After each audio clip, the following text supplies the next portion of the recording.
I'm going to get to the last two games. I'm going to save the best for last. Now, my boy Lamar Jackson, I do not want to hear any more slander when it comes to Lamar Jackson, okay? I want every gun we have to fire on that man.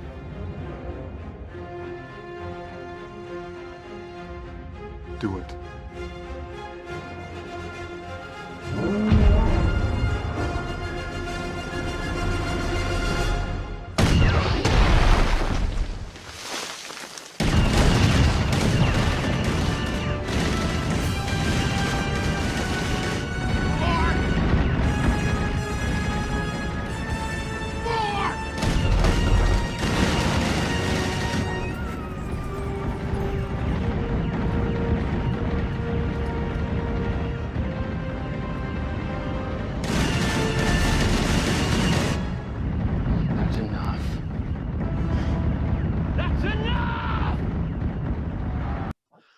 We know he's not the best passer in the game. Mm-hmm. We know that 9 times out of 10 he's going to run the ball, but dang nagging, my boy looking crispy. Oh, all right. They broke the record. Oh, no, they tied the record for the most rushing yards for a team in 43 consecutive games, 100 plus. All right. Okay. They put a whipping on the Broncos. But let me get this clear for y'all people who might be feeling like the Broncos ain't good. Don't get it twisted. The Ravens are known for their defense. They've just recently, over these last couple of years, have been known for having a run game. They are stout on defense. They've got a lot of injuries. There's a lot of players on both sides of the field, or both sides of the field dropping like flies, okay? They've got an ACL party going on over there. I don't know what's going on with them. Yeah. Go ahead, sir. Yeah, like you're saying about the Ravens, I don't know. When have you ever heard like these few teams like here said the Ravens and the Bears not having good defense, right? It's very hard, very rare.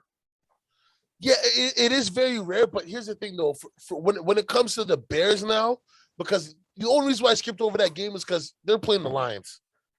I'm not overly excited that they beat the Lions. I agree with you. I was just reflecting on the whole, like they always got good defense, like you suggested about the Ravens.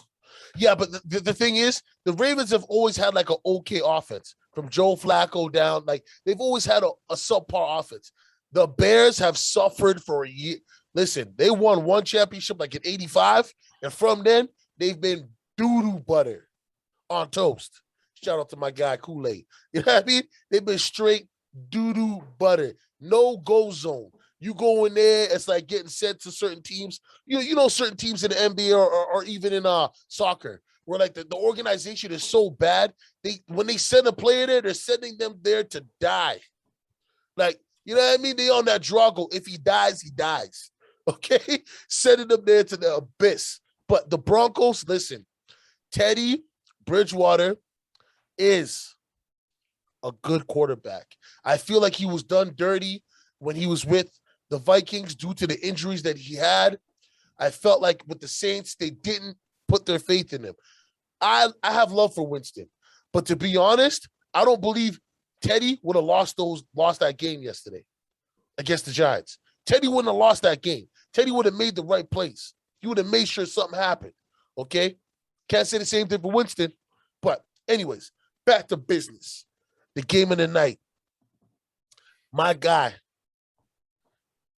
The GOAT, Tom Brady. He didn't play his best game last night. Go ahead, sir. That's the only game I watched. Okay, so hold on. Let me get your analysis from this, and then I'll come through. Because I game casted that one. I game casted the Cardinals and Rams, and then I game casted the Browns and Vikings. So let me hear what you feel about that game, sir. Well, from what you just said earlier, it wasn't his best game. I just think was a lot of things probably affecting him. Emotions, playing there for so long. You win 6 rings there with that team. So many people is close with organization. So I don't think it was his best game. And listen, man, there's no excuse, but they're just losing people left, right, and center. I mean, you could clearly tell, right? You can clearly tell. The only person that was really, really kicking on wide receiver last night was Brown. Evans had a okay game, but it wasn't. But for me though, I'm very I give what's his name a lot of props. He came to play. You know, he didn't get imitated after going up against the GOAT, Jones. Yeah. He came to play a good Mac game. and cheese, mac and cheese. And the Patriots, they played well. Yeah. I mean, let me get this out the way, okay? Listen, it was a monsoon out there. It was a monsoon. It's raining, wind blowing all over the place. I don't believe that the Tampa Bay Buccaneers players were ready for that game. Brady was ready, but you're right. The emotions, just the whole atmosphere of coming back to a place you've been there for 20 years. You're coming in from the opposite side, everything just bubbling up. And I know Brady got confused throughout that whole game. And I know why he got confused, because Bill Belichick shielded him for years from his tactics. Okay, he showed him what the other side, as in the other teams will try to do to him, but he never showed what he had sitting in his bag. Belichick went into his bag. Belichick showed him one front pre-snap, and when he snapped the ball, he seen something totally different. Brady's sitting back there going like this. He pat the ball. You see him. First read, second read, third read. He go back. He's like, wait, whoa, wait, hold on. Wait, hold the fuck on. Hold on. Who am I supposed to throw the ball to? What's going on here?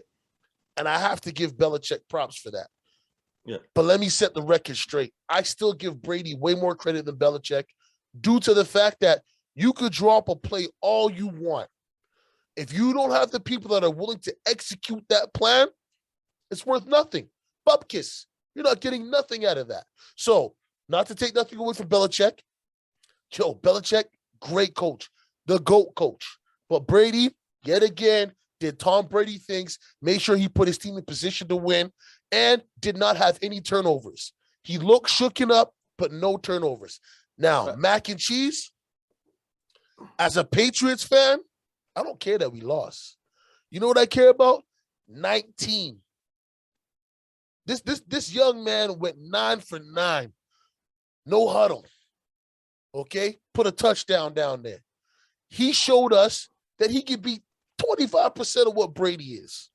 And that's good enough for me. Now, Belichick needs to take the training wheels off. They really need to take the training wheels off of mac and cheese, okay? Mac Jones, they got to let him do his thing. He got beat up yesterday. And still, even though he had somebody coming right in his face, he's dropping dimes all over the place. And especially when he went to the no huddle, the boy was cooking. But remember, monsoon, okay? And the Bucs, their front seven are good. That back end, Richard Sherman was not supposed to play. He wasn't supposed to play for 2 weeks. Exactly, but shout out to him. You can tell the guy, he's a soldier, man. He actually played good.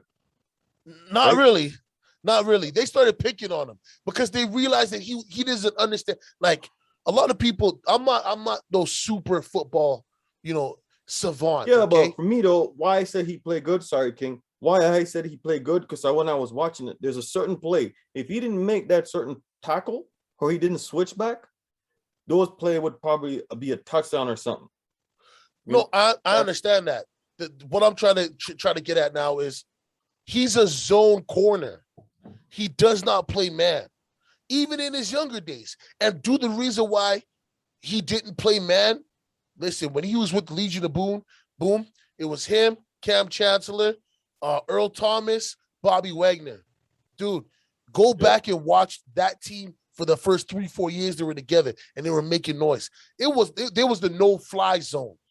Yeah. He had more than enough freedom to just go out here and just run reckless, make picks. He is a zone corner. He never had to play man because he had all that talent around him. So he never developed that skill. He's got this still, but they need to find a way to fit him in the scheme, maybe make him a safety so that he could play that ball hawk position where he can put people in position to create opportunities for himself.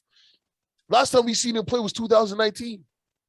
So he's been out for a whole year. They went and picked this guy up off the street and then put him in the game. That should let y'all know how bad the secondary for the Bucs is right now, all right? Now, my conclusion is the Bucs won, but the Patriots didn't really lose. Belichick got scared at the end and made a dumb decision where he should have went for the 3 yards instead of the field goal, because then he could have been in better position to make that field goal.